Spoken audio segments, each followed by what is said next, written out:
Hey, Vins, our very important nerds. We are the Havens. My name is Courtney, and My name is Kenneth, and we own Havens Business Services. and this is our podcast From Launch to Legacy, where we talk about everything that we've learned from the time that we launched and hopefully become a legacy that you guys hear about for many, many years to come. So on our episode today, we are talking about the before you start checklist.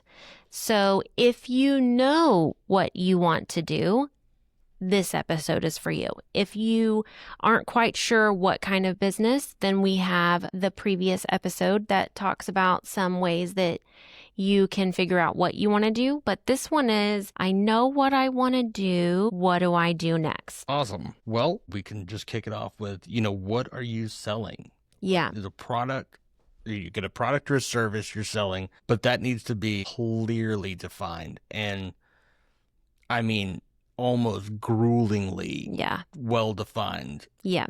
So when we started, we were going to do bookkeeping. Were we doing taxes in the beginning? I feel like we weren't doing taxes, and then someone asked, and I was like, we need revenue, so let's do it. Now, that's been my nightmare for 2 years now. Yes. The first thing that you want to do is define what your business is.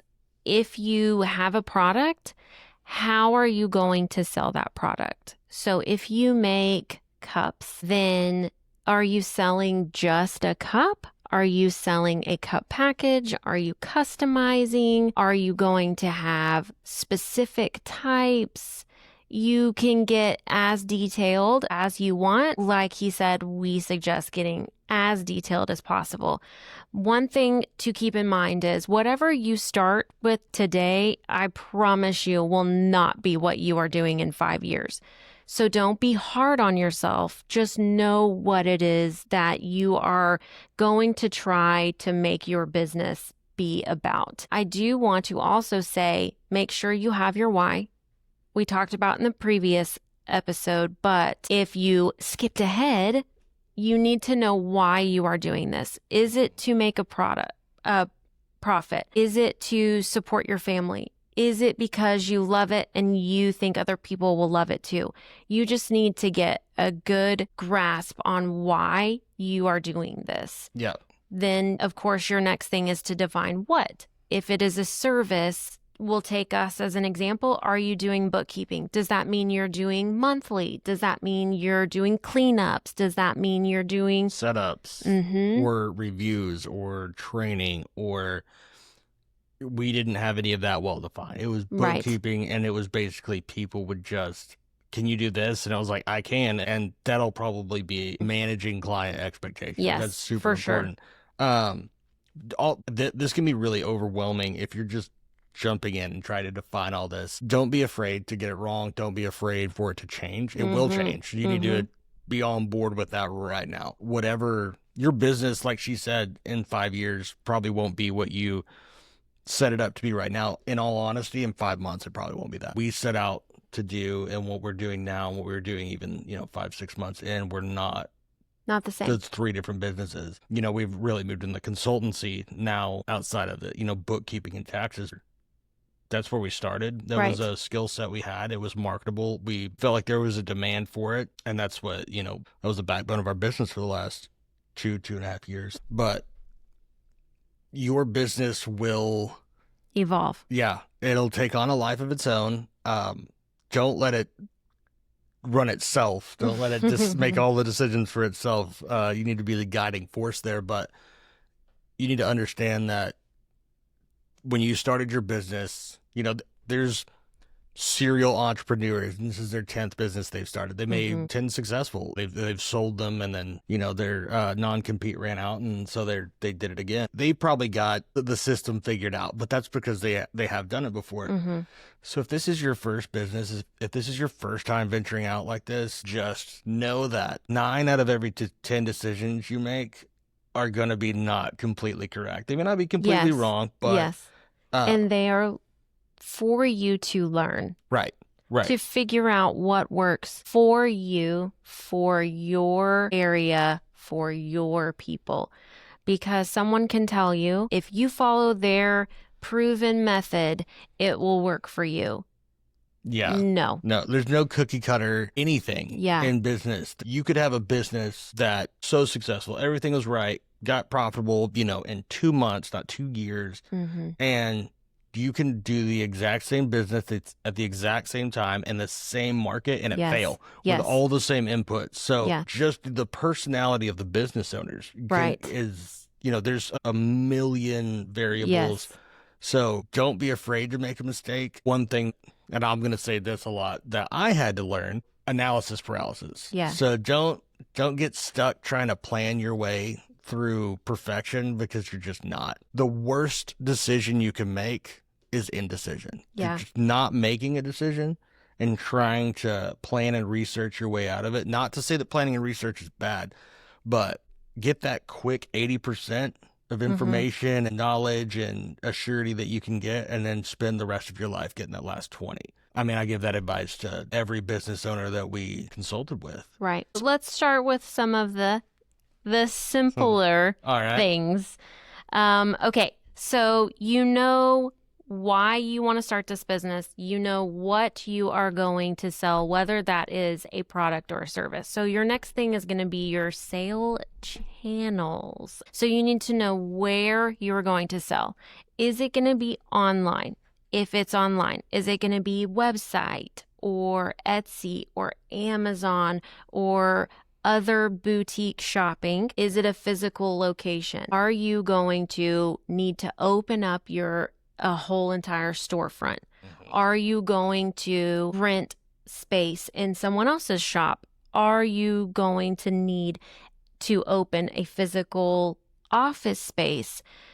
If you can do anything at home, I would definitely try to start there.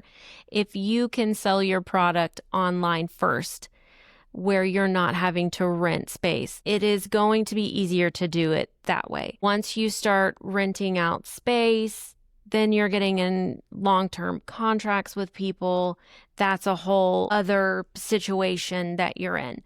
Another thing that you can do is events. So the farmers market, or even getting together with a few other people and you rent one together, or you rent it out one weekend a month and they do the next weekend and they do the next weekend. That's obviously for retail and some small things, but it doesn't matter what industry you're in, service-based, farmers market's probably not going to be, like we would not have done well to farmers market, I don't think. But there are environments for your business that will connect you with your ideal client, and you just got to look. And, turn over every rock and try and find where they are and where you can get in. And again, I'm going to, say this through gritted teeth, but, if you don't have a network and you don't have any connections, go join a networking group, a local networking group, like probably one of the first ones you're going to look at. And I don't want to get into networking groups too deep here, but I'm not going to say a big name brand one that's, national, but if you can find one that's maybe a little more local and a lot cheaper than $1,000, for a year, I would try and do that. And honestly, what you're going to find is most of the people that were in that $1,000 a year group are also in every other free or $50 a year group. Just go try and find those. They'll be on Facebook. They'll have websites. Not going to be hard to find, but another place that you can do your sales channels is going to be social media. So see if there is a market for whatever it is. It can be anywhere, even services, products, anything. You can sell that on social media and you can make a Facebook page for free.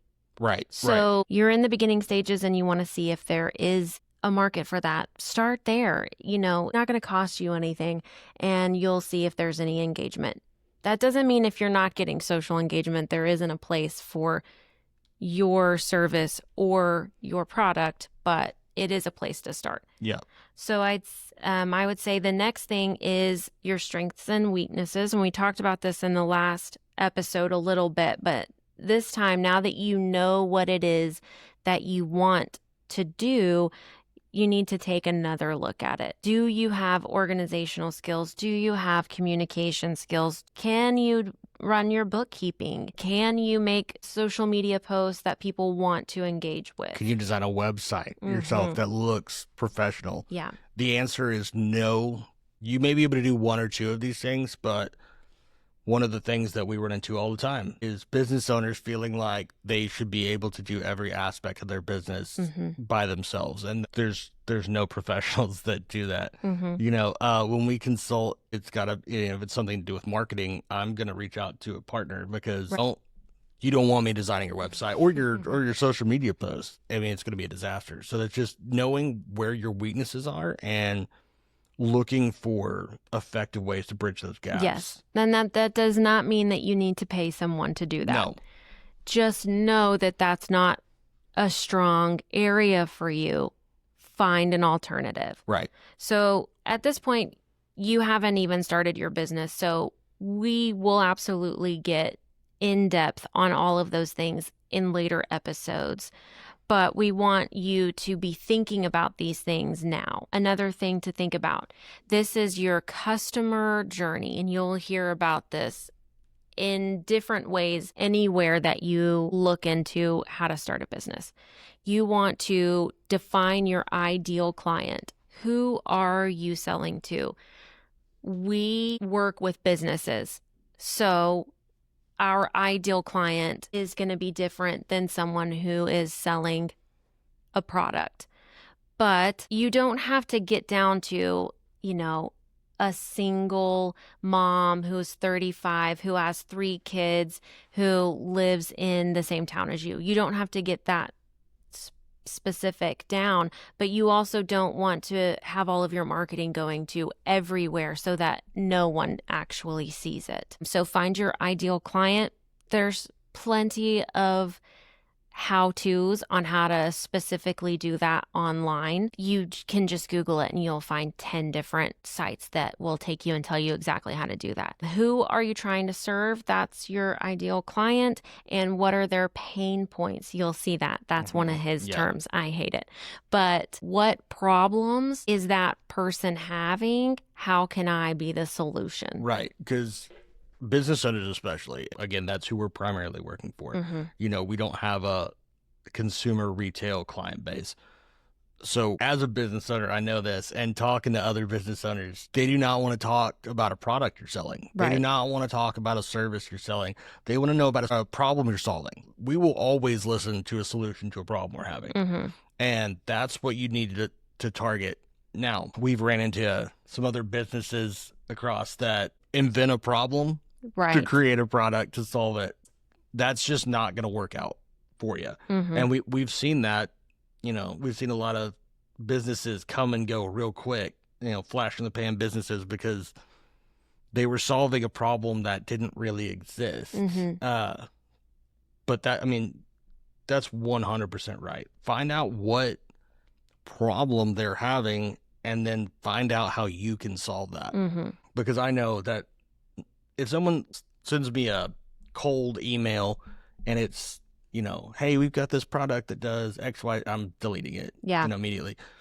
But if you can start it with, hey, and we've seen in the accounting industry or whatever, in the consulting industry, that this is a big problem and it's a problem I'm having, I'm going to read more into this email. Right. You've already got me there. So yeah, definitely there's a billion problems out there that business owners have. Find one that you can fix and then market it. Yeah. Okay. So next up is discovery. So that's how will the customers find you? Are they going to be able to Google search you? Are they going to find you on social media? Is your business going to be referral based? Now, each one of those has a different strategy on how to find those people, but you want to know how your customers will find you and then how you're going to connect with them. Is it just through social media engagement? Are you trying to find their email so that you can send out a newsletter about whatever your service is or how your product can, fix whatever their problem is? Also, you want to make sure, especially in the service side of things, engagement. How are they going to react to you? How are you guys going to find each other? Are you going to give them a free consultation, or some people call it a discovery call, where you just talk about their situation and you talk back and forth and figure out how things are going to go. And then you have another step that's a consultation. So how you're going to engage with them. And this is just, things that you need to be thinking about so that you can kind of get a picture in your head for the later steps. So they may not seem that important at the beginning, but when you start getting down into the branding or your goals or your business plan, these things are very important. So if you can start thinking about them early and have answers to that, it's just going to help you make the picture of what everything is supposed to look like. Yeah. And kind of going back to the beginning of this customer journey of defining what your ideal client is. Some of you listening are, how in the world do I do that? Well, just start and think about, what am I selling and who has this problem the most and the worst? And then where would I find these people? Also, on anything that we talk about ever, don't be afraid to be wrong. We thought we knew what our ideal client was, and that was not what it was. Yeah. And we've changed a few times. Yeah. We got into nonprofits for a while, and now we're like, that is for someone else. Nonprofits are for somebody else to be handling. They just have a lot of different issues that for-profit companies. So don't worry about if this is perfect and if it changes. It's going to change. Your business is going to change. Also, I'm sorry I didn't say this at the top. We have this on our website for you guys. So don't think that you have to remember all of this stuff. It is on the website. The link will be in the show notes on how to get to these, and then you can do them in your own time. Absolutely. So after you know who your customer is and how you're going to find them and how they're going to find you and what you're going to do with that, then you have the actual purchase part. Hooray! Yeah. Make that money.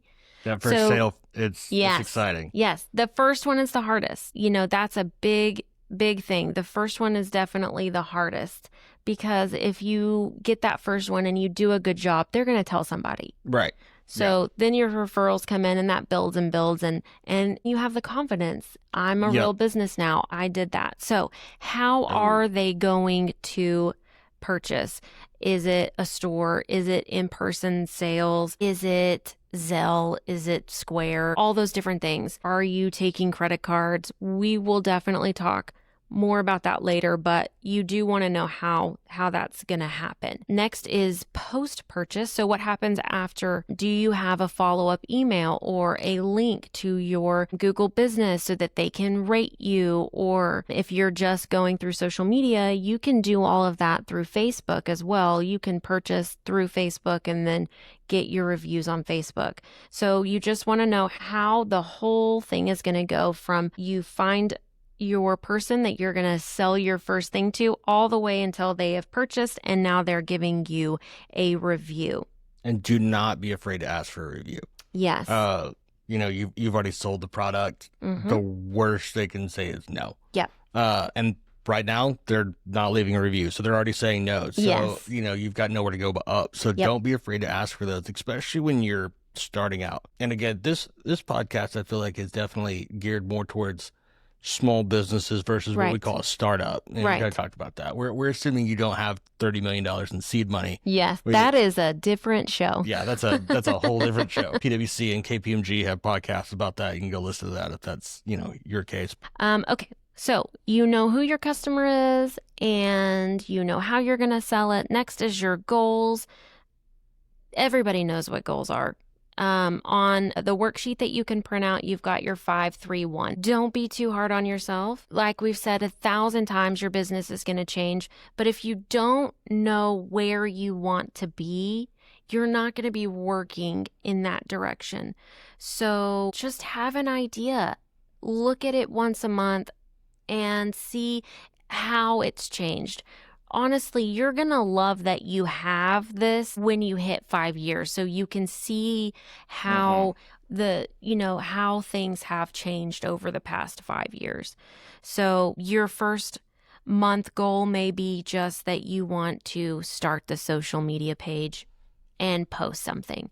That's perfectly fine. Your 1 year goal may be that you've made 10 sales.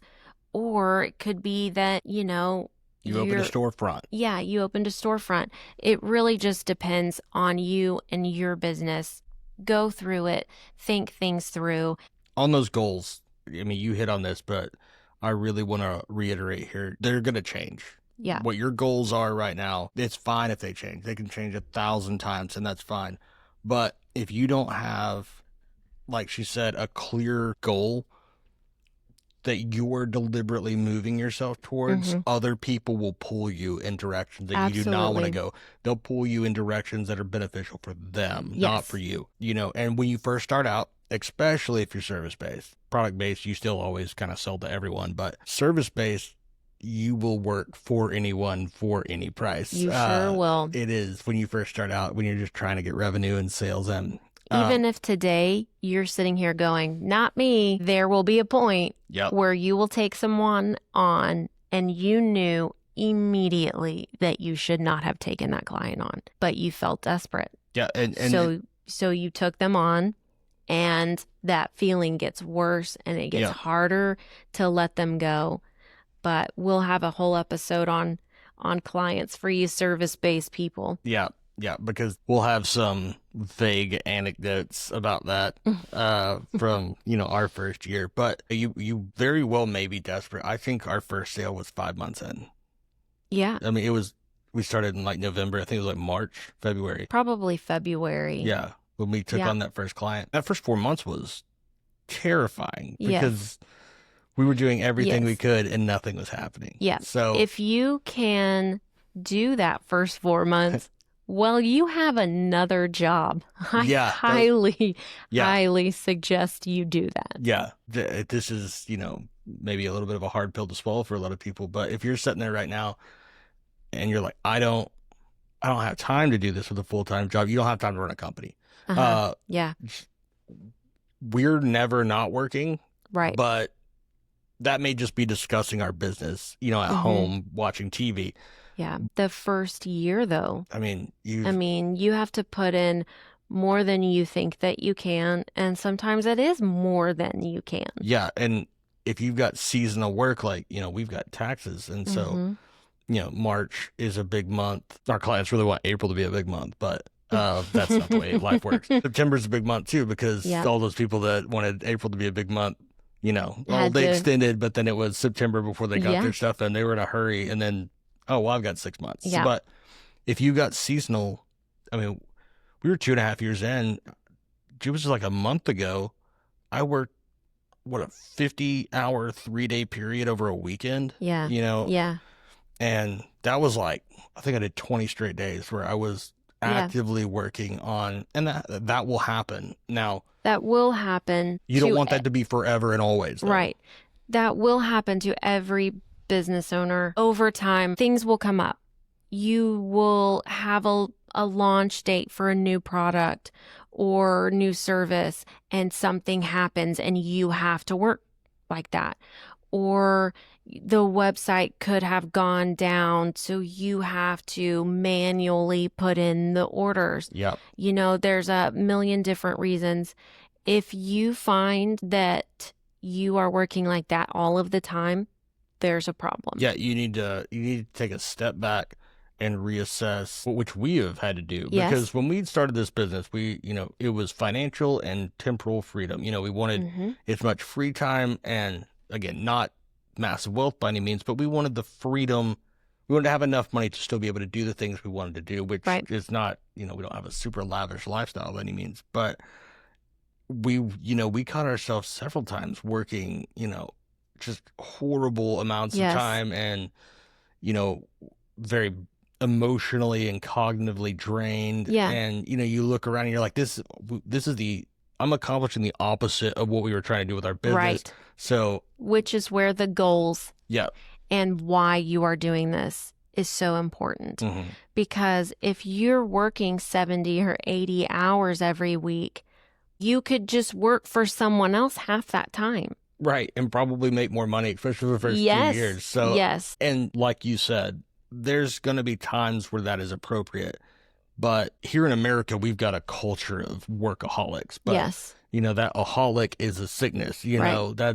That's not good for you. It is not healthy to work 100-hour weeks every week. I've got oil field experience, and there's guys that, ladies and gentlemen in that industry, that they're either asleep or working, but their quality of life is not good. Right. You do not want your business to degrade your quality of life. Right. And that does not mean don't make sacrifices in the short term, but that means don't completely run your life aground. Yeah. And not accomplish what you set out to accomplish. Right. If your goal was so that you could spend more time with your family and you could go on vacation or take care of your parents when they get older, and you're working yourself to death, you are not going to reach those goals. So just make sure that you have real goals and that you are getting what you want out of this. And goals have deadlines. Yeah. So don't just have a goal that a deadline's a dream? I don't know. I don't remember. If something doesn't have a deadline, or if you're like me sometimes with projects and that deadline can just shift every day because, you were playing whack-a-mole with the other 50 things that came up that day. Things have a tendency of getting pushed. The more organized and deliberate you are about your time and those boundaries you set, even with yourself, I'm going to be done by 6, but, regardless of where I'm at, because I don't want to look up and my kid's graduated high school and he doesn't even know my name. Yeah. Or whatever that is. And you'll have to compromise every once in a while. But if you're always compromising, that's not a boundary. That's not a standard. That's a suggestion that everyone, including yourself, is ignoring. So have those goals, again, with deadlines, and hold yourself to them. And if you're ADD like the Havens, you will thrive in that last 5% of your period to get that done. Yep. All right. So we can definitely talk on that more on a different episode and give you some strategies on that stuff later on too. Next, branding and visual identity. I'm going to let you handle this whole section. So I'd say for most people, I was going to say for women, but I think for most people, this is the fun part. Maybe not if all you think about is numbers and you're accounting freak. But for the rest, completely the two people sitting at this table. Yeah, I'm the good side. He's the number side. The good side. Branding and visual identity. One thing you can do is you can create a mood board. You can get one of those science fair poster boards and you can cut things out. Tell me more about this mood board. This is new to me here. Well, I made one 3 years ago. Oh, and so we were both in a bad mood after the mood board. Yeah. Don't let your husband help you with the mood board. Just kidding. Anyway, so this is the part where you pick colors, fonts, logos, and you think about your overall branding style. This can be as simple or as elaborate as you want it to be. Like I said, you can use the science fair board. You can get on Pinterest and make a board on there. You can get on Canva. You can do this, or you can just have a piece of paper and say, I want this color blue and I want everything to be black and white. Done. There you go. Progress, not perfection. You know, Yes. you can get in the weeds and never get through this part of it very easily. So just make sure that, you know, like I think we said in the last episode, get that first easy 80% and then spend the rest of your life getting that last 20. Right, because it keeps changing. Right. You know, our stuff keeps changing all the time too. So that's when you get to do that stuff. On your branding style also is your mission, vision, brand promise, commitment to customers, tagline or slogan, and about us. You do not have to have all of those things right now, but you do need to think about all of those things right now. You don't have to go through and make your mission statement and your vision statement and a brand promise. I will have something up that gives you some information on our website about all of these things. We may have a episode later talking about these things in depth, but you do want to know why you are doing this. It's a little bit different from your why. That was family or freedom or whatever. Why this business? Yep. Who are you helping with this particular business? Not just the why you want to get out of it, but who are you going to help? Yep. And your vision for the future, your brand promise. So as a brand, what promise you want to make to your clients or customers or even to yourself. Taglines and slogans.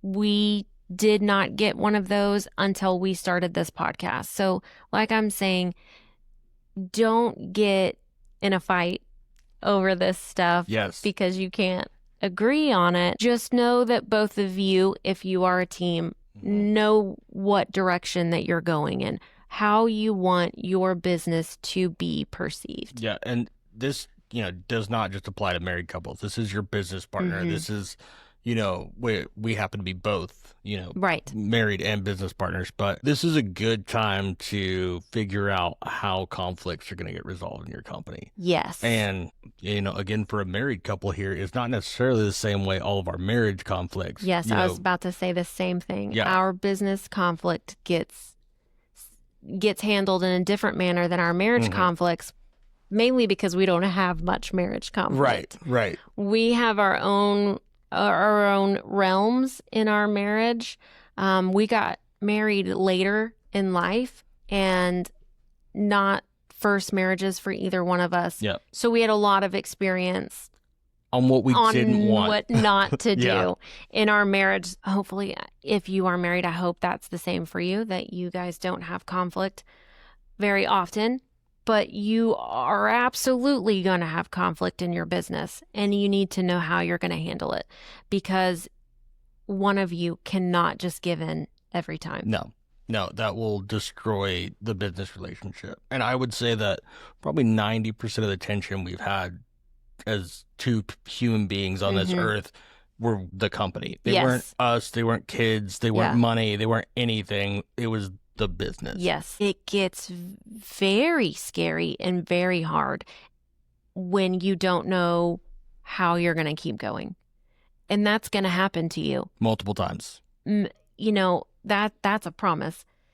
Your business, something is going to happen. You are not going to meet your season like you thought you were. You are going to have a huge expense that you were not expecting. And that could be in your personal life. Right. But now it has affected your business. Right. So, you know how you're going to handle that. Or at least how you hope that you're going to handle that. I do want to say on the mission and vision statement, like you said, you don't necessarily have to articulate those early on, but you probably already know what they are in your head. You just haven't figured out exactly how to put it on the paper yet, but you know what, or you should. This is, you know, kind of going back to the goals. If you don't know this, then if you haven't really started the business yet, which hopefully in these stages you have not, you may want to take a step back and try and figure that out, because nothing is happening or costing money right now. Yes. So the more you can figure out in what we'll call free time, because it costs nothing, is going to be much more beneficial to you. Absolutely. And I think, sorry, I want to jump back a little, like way back. And you talked about, get the storefront and stuff and where you want to be in a year. If you can avoid an expense, like you said, if you can do it from home, do it from home. Yes. We did our first year and a half from the garage. Yes, because it was May 1st. May 1st. So it was like 18 months almost exactly. Yeah, that we worked from our garage. I met clients in coffee shops. Shout out to the local beanery here, or the Roasted Beanery here in our hometown. Yes. That hosted a mini business meeting for me. Absolutely. I had a Tuesday at 10 every week that I went to in that place. With old Mark Mustachely. Oh, man. Our fake names are going to get weirder and weirder as this thing goes on. Yes. Okay, we did skip one thing on the goals, your exit strategy. Something to think about if you are going to be in business with a partner, especially if you are married. It is important that both of you have the same end goal. So your exit strategy could be, I want to work forever and pass it down to my children. But one little caveat here, even if you're a single individual owning this business, you still need an exit strategy. Yes. So one thing to think about, if you think I'm going to work forever and pass it down to my kids, do your kids want this business? Because if they don't, you need to have some conversations and you may need to rethink some things. And we will talk about all this stuff and how to deal with it later. We just want you to be aware of this beforehand. Another thing is, I would really recommend having exit strategies. Yes. Because, okay, if we, are hemorrhaging cash, what's my exit strategy? Yeah. If I'm too old to work, so you kind of have you don't have to plan every contingency. You don't have to be me with 100 different backup plans, plan A through QZ or whatever. But look at the 2, maybe 3 most likely options and just have, at least a cursory plan for what you're going to do. Right. If you sell product, you may want to be thinking about, if you have put a lot into inventory, who could you sell your inventory to if you needed to, would be something. When we were just doing bookkeeping and taxes, that's not my thing. If something happened to Kenneth, what do I do? Who do I turn to for the business? You collect that sweet, sweet insurance policy. Anyway, or if you want to sell, that absolutely could be your goal. Maybe you want to build up this business and then sell it for $1 million. That's a beautiful goal if that's what you want to do. So you want to have that in mind. You also don't want to have conflict with your partner where you are working under the assumption that you're going to sell this off for $1 million and your spouse and your children think that they are getting the company. So things to think about from the beginning so that you just have your expectations of what this business is going to look like. And I suggest that you go over these checklists every once in a while. I went through them and did them all over again for our business when I was writing them a couple of weeks ago when I started. I put out our colors and our brand and our exit strategy, and I had all that written out. I suggest you keep looking because it's definitely different than it was when we first started. Oh yeah, and it will continue to change because hopefully and ideally the circumstances of your business are changing, hopefully for the better, but they will be changing. There is no setting still in a business. There is moving backwards or moving forwards, and those are your only 2 options. Yes.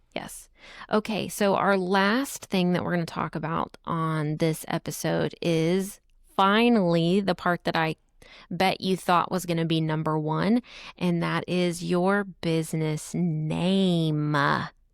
So for naming, you want to start with brainstorming. Mhm. What are you thinking that you want to do there? And then you need to check your availability across different platforms.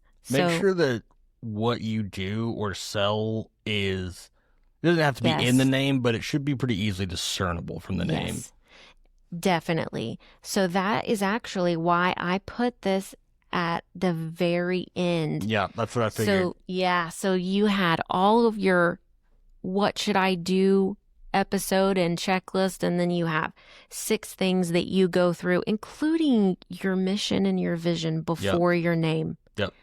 If you have answered all of these questions, you know your business. Right. You know what you're doing, why you're doing it, who you're doing it for, what your goals are, what your end game is.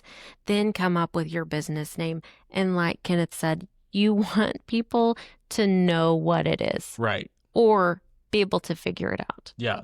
Yeah. I mean, if your company's real vague, you're just a front for the mob. Mm-hmm. You know, Mm-hmm. Stratton, Oakmont. That marketing guy that we listen to on YouTube, Marketing guy. the older guy with the gray hair from England. He talks about an octopus. Oh, yeah. I know you're talking about the kind of heavy set guy. Judgy. Hey, I'm pretty heavy set. I can say that. These are my people. Anyway, is that what it's called? Octopus, the energy company over there?